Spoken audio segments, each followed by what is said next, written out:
Welcome to the Learning to Love podcast. I'm Paul Moschetta. And I'm Evelyn Moschetta. We are marriage therapists who are married and have been living and working together for over 40 years.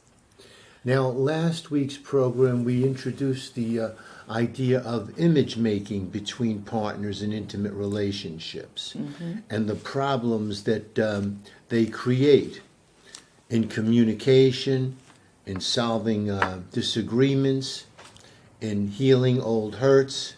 And I thought it was important enough that we should go back and revisit it and make it absolutely as clear as possible what we're pointing to. Yeah, and I think it's important to differentiate here. We're not talking about physical images. Obviously, the brain has to create physical images, otherwise we wouldn't be able to recognize each other. What we are talking about is psychological, emotional images that couples, partners create about each other that causes them to disconnect, to hold angers and hurts. Clearly, we're not clones of one another. So there are going to be differences that arise between us no matter how in love we start out. And when those differences surface and they are not met well, as we said last week, images develop as a carryover from the interaction.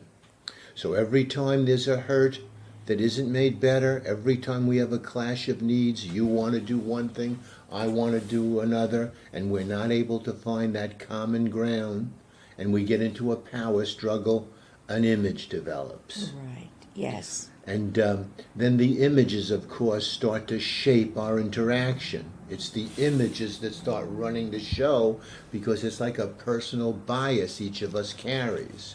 So if I have an image of you as being a domineering and controlling, a mere question can sound like a criticism. A statement of fact can sound like a demand. And this is what happens between partners. It's interesting that so many couples start off by saying, we just can't communicate. It's like we're speaking different languages. Well, that's the role of the images. Images are clouding the communication. Right. Well, you know, I want to bring up a case. I don't know if you remember this this couple that we saw. I'm changing the name, obviously. The names of these people, we'll call them Heather and Harry. And they were married, I think, 5 or 6 years.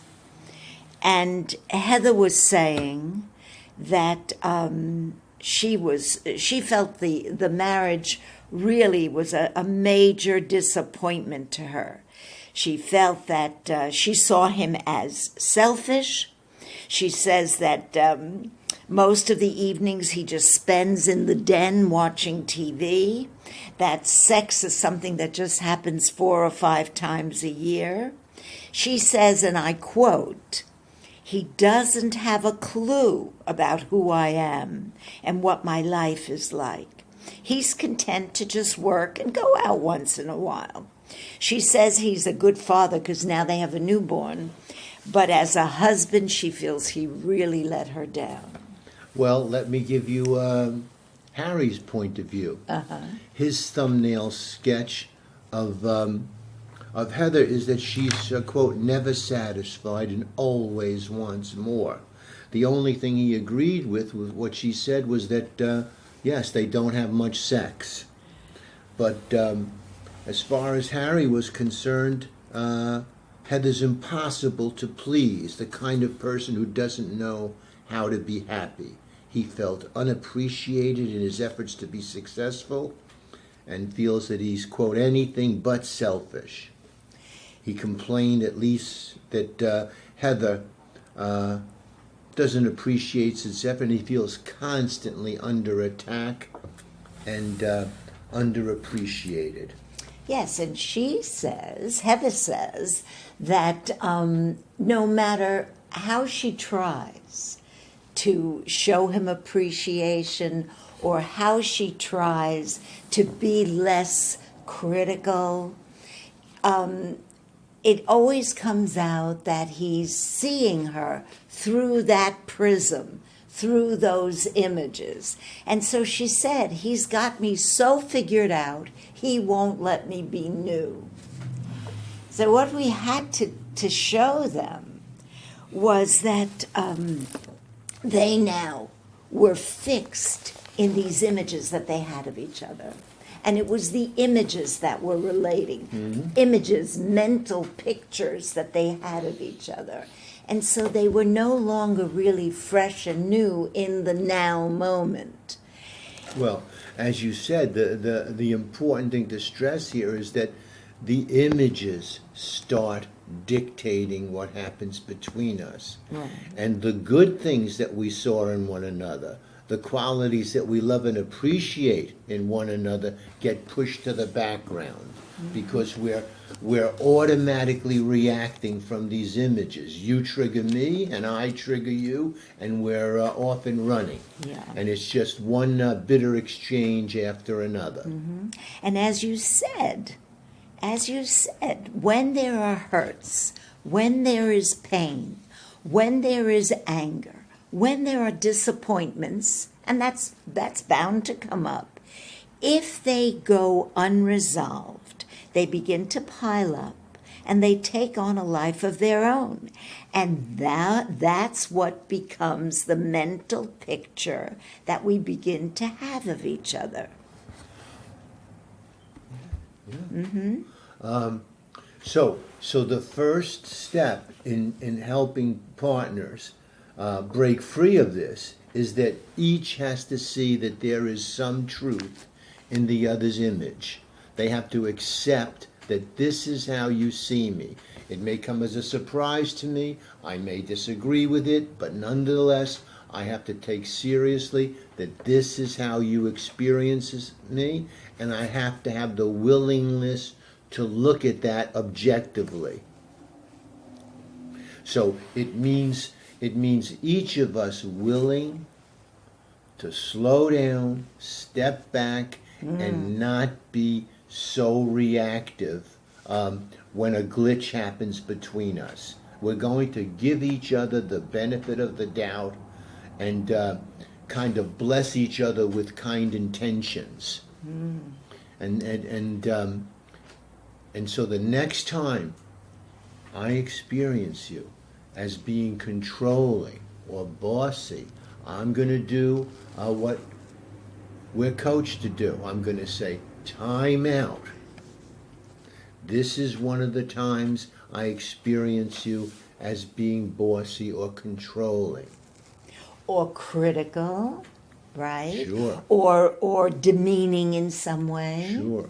Right. Or dismissive. Or dismissive. Really, love is not blind. Love has a special way of looking. And it looks without preconceived ideas. It looks without judgment. It looks without a conclusion, without an evaluation.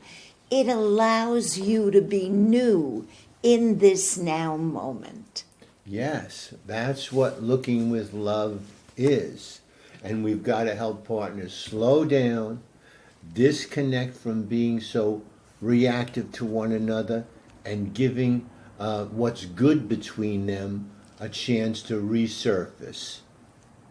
So, at those moments when the rubber hits the road and we find ourselves having a conversation where our voices get elevated, where it's clearly slipping into that old pattern, one of us has to have the presence of mind to say, hold it, time out. Let's slow down, let's not fight. Yes, right.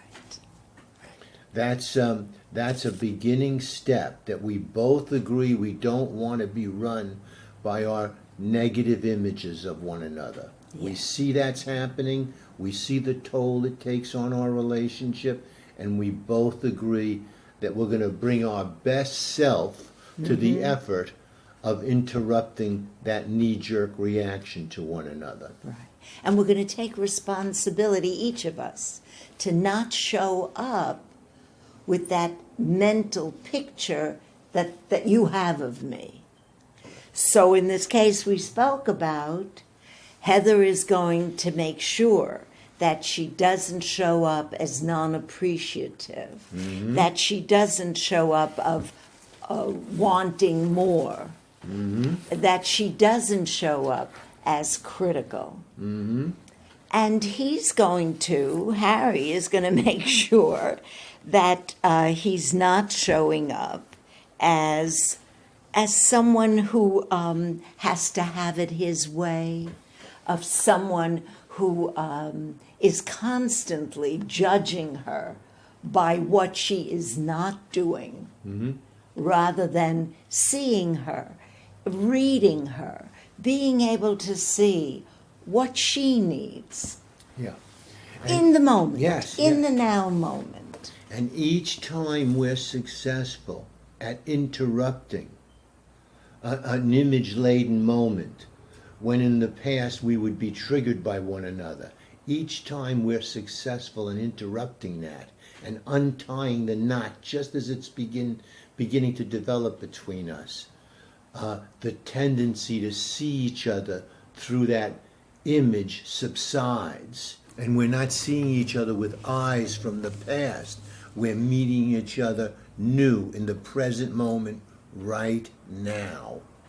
And that's why we're calling this imageless perception, because the idea is that we've worked hard to clean up the angers, the hurts, the disappointments, and we're clear with each other, so that the next moment when we see each other, when we're speaking to each other, it's not through this mental picture that we established about each other.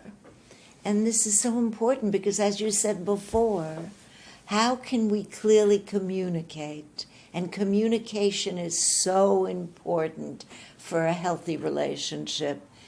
How can we possibly communicate if we're relating to each other through these images? So it's almost like you have to clean out the closet every day, every moment, so that it's new, it's fresh, and that's where love lives.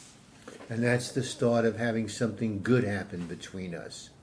So we look forward to talking next week and sharing some further insights on how to stay happily in love. Thank you so much for listening.